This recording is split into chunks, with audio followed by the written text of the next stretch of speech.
কোনদিন কর্মহীন পূর্ণ অবকাশে বসন্ত বাতাসে অতীতের তীর হতে যে রাত্রে বহিবে দীর্ঘশ্বাস, ঝরা বকুলের কান্না ব্যথিবে আকাশ।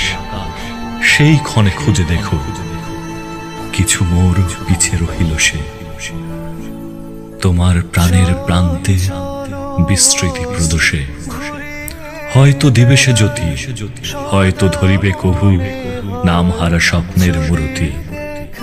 তবুও সে তো স্বপ্ন নয়, সবচেয়ে সত্য মোর সেই মৃত্যুঞ্জয়। সে আমার প্রেম, তারে আমি রাখিয়ে এলেম অপরিবর্তন অর্ঘ্য তোমার উদ্দেশ্যে। পরিবর্তনের স্রোতে আমি যাই ভেসে কালের যাত্রায়। হে বন্ধু, বিদায়। আমি যেন কার আশায় আশা